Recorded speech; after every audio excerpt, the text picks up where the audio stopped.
Hindi raw magtatanggal ng mga empleyado mula sa nakaraang administrasyon si Bamban Tarlac Acting Mayor Eranio Timbang. Ayaw ko po kasi may mga pamilya din na mga naghahanap buhay.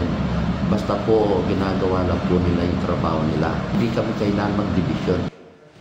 Sinabi yan ni Timbang sa pagbabalik operasyon ngayong araw ng opisina ng alkalde matapos niyang manumpa kahapon.